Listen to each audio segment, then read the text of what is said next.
Cougar Sports Saturday. It's complete. Another touchdown! Cougar Sports Saturday. A presentation of KSL Sports. Left wing for three. He got it again! BYU Sports Talk by Cougar fans for Cougar fans. Brought to you by Any Hour Services, Electrical, Plumbing, Heating, and Air. Here are your hosts, Mitch Harper and Matt Baiamonte. On Utah's legacy home of the Cougars. KSL News Radio, 102.7 FM and 1160 AM. Welcome back into Cougar Sports Saturday, brought to you by Any Hour Services. Mitch Harper, Matt Baiamonte with you. Back in Salt Lake City after an eventful night in Dallas. Cougar Nation was loud and proud at Dallas-Fort Worth Airport, excited to coming home. You know, BYU fans, they rocked the gear, and I will give a shout-out to Cougar Nation. You all were, when people say "Go Cougs" to you, you responded. I never like when people go Cougs, and people go, "What are you saying? What? Oh yeah, I'm wearing something BYU. Nice job." But a guy that got you really fired up was Tyler Batty. Laid one of the most vicious hits I've seen in years, Matt. That was awesome. On Kevin Jennings from SMU. I caught up earlier this week with Tyler Batty talking about the return of Jay Hill back to the box and calling this BYU defense. I'd be remiss, Tyler, to not ask you your recollection of last week and the emotions that happened with Coach Jay Hill. I know that Jay means a lot to all of you guys on the whole team, defense included, but what was just maybe your emotions when you did find out Coach Hill suffered a heart attack and just what was happening, leading up to kickoff?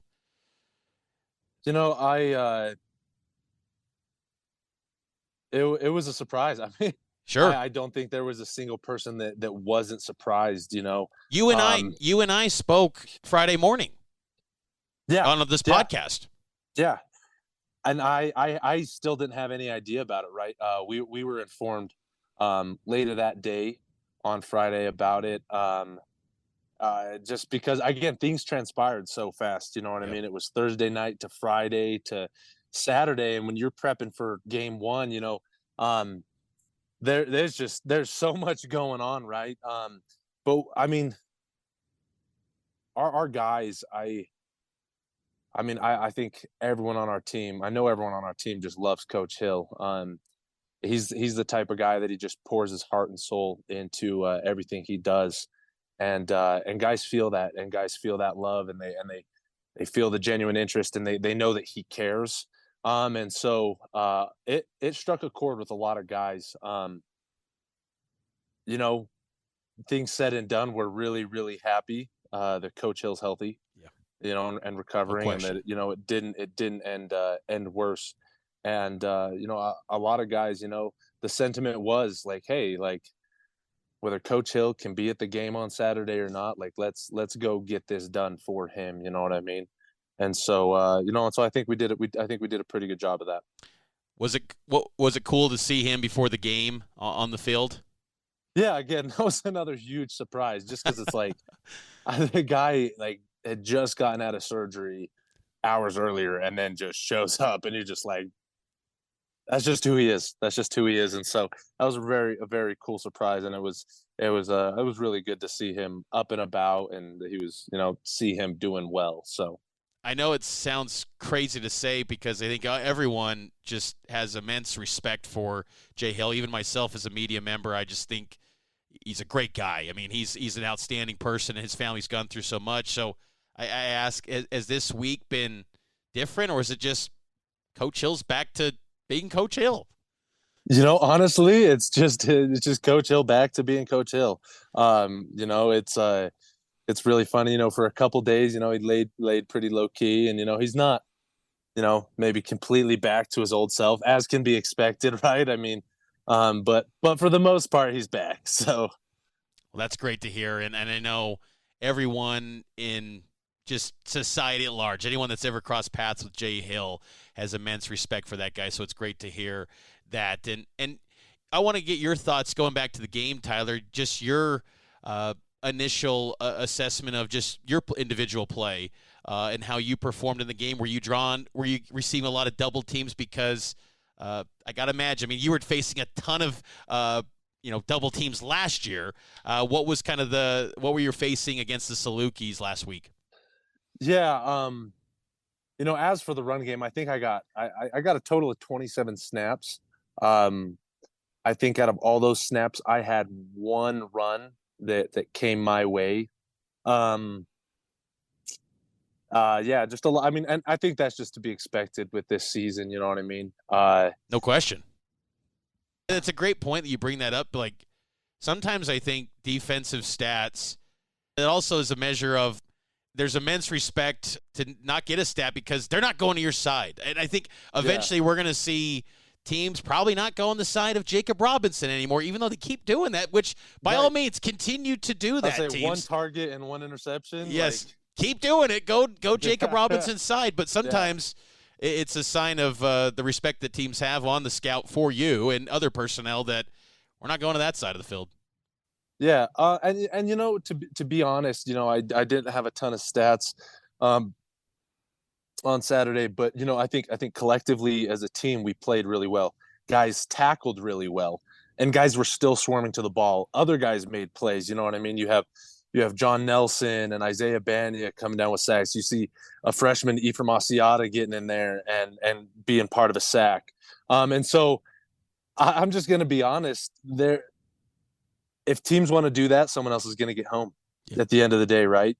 And it's the same thing. I think I'm really excited to see how our defense does, this season, just because I feel like we have a really talented core across the board. And, whether it's at D-line, linebacker, DB, safety, I think all the way around, I think we're going to be able to give some offenses some fits, just because if they don't want to target someone, if they don't want to target Jacob and they throw it, over to Micah's side or, throw it to Evan Johnson, you know what I mean? It's not like life is going to get much easier for them. I don't think. And I think it's the same way, up front. I think if they don't want to run it to my side, they're going to run into John and Blake and Logan and Isaiah and Bodie. It's just like we have guys who are going to make plays. And that's what I'm really excited for is, hey, if we win as a defense, we win as a defense. And so I'm really not too concerned with that. Just making sure that, as long as defensively as a unit we're sound, I'm happy. What'd you think of the opportunity to go to the sideline and pick up the Microsoft Surface tablet and review some of the film in game? How much did that help? I love it. I've been doing that during our scrimmages as we've been preparing for the season. To be able to do that in game one was huge. Just because you get to watch the film live, right? You get to legit come off the field, whether it was a 3-and-out, whether they did end up scoring a touchdown. You come out and you say, there's no guessing, right? You come out and you say, well, this is what happened. This is how they scored. This is how they gained that yardage. This is how we need to fix it. And so it's nice because you don't have to wait until the game's over to review film. You know what I mean? You can review film as the game's going, and then once the game's over, you still go back and watch that game film. And so that's so cool. I'm stoked about it. I wish they would have done it sooner, honestly. I remember watching it at a sample Big 12 Media Day. They had some Surface tablets, and I found it fascinating because you could see, I think it was like 6 different views. They had the DV Sport Cam, they had the TV view, they had the All-22, and you can telestrate. I mean, it's pretty in-depth stuff, and it's just coming in real time. Yeah, no, it's that's what I'm saying. It's fantastic. Like, it's there, right? You get off the field, they cut it up in the booth, and they send it down, and you have it. You have it right there to go through, and so yeah, I'm a big fan of that. This is kind of a weird question with this, but was there any kind of learning about Microsoft Surface? Because I asked that because I'm just so wired with Apple devices, like an iPad. Yeah. Was it kind of like a little bit just learning how to use a Microsoft tablet? No, not really. Just because DV Sports stays the same. You know what I mean? Across platforms, and so it's really. It's not like we're learning a ton. We have, our tech guys, our Surface guys that part of our, video crew, kind of Braden Woodall's staff. They've got it set up and ready to rock. And so I need an iPad. I don't even think we were calling it a Surface. I was like, hey, I need an iPad. Yeah. Whatever. No one calls it a Surface. I'm just trying to be the technical guy. Let's call it iPad, sure. Yeah, but so I'm just like, hey, I need the films, and they bring one over, and you just, you can go right through it. So, it's super easy to use, and like I said, I'm a big fan of it. And you guys still have your own individual iPads, which then you can digest the whole game. Exactly. Okay, that's pretty cool. There's just kind of a nice feel and vibe. I don't know how to describe that, what I'm going with here, but there's a good feeling around this team right now. Yeah, no, totally. I would just attribute it to the culture, and again, just like the preparation guys have put in. You know what I mean? There's when you step onto that field, and you've done everything right in the off season, you're gonna have a little bit of nerves, right, as you should before a game. But at the end of the day, guys trust in each other, and they just go out and play. You know what I mean? We just go out and play football. And so I agree. I think it comes back to our team culture and guys just knowing, what we've done and just being confident in that. And they're just ready and excited to play football. Right. And so there's not a whole lot else on their mind other than like, hey, let's go play some ball. Does the play calling on defense get more aggressive when Kalani or Jay Hill's calling it?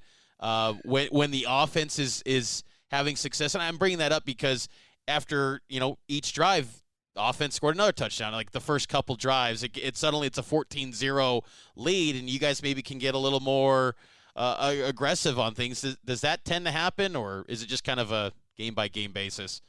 Yeah, I would even say it's like a series by series basis. You know what I mean? There is a game plan, right? We go into every single game with a game plan and things that we have prepared to help us win the game, right? But honestly, while we're out there on the field, I think the calls really are dictated by how the series going, right? And what we need and what we're seeing from the offense that we're playing. And so, I would say that's what dictates it in a large part. This is kind of a strange question, but what did you think at the end or the beginning of the fourth quarter when suddenly you see blue lights? Did you see that coming? I know that they announced it, but did you? It's like, oh, there's some blue lights getting flashed here while Cosmos got fire knives all over his feet. Yeah, no, that was cool. Our just like event staff side of BYU, I think, is doing an incredible job, just with the whole game day experience, right?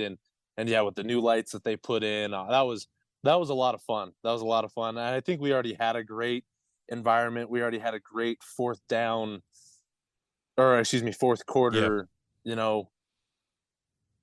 kickoff, if you will. But that just, I think that just made it even better. So.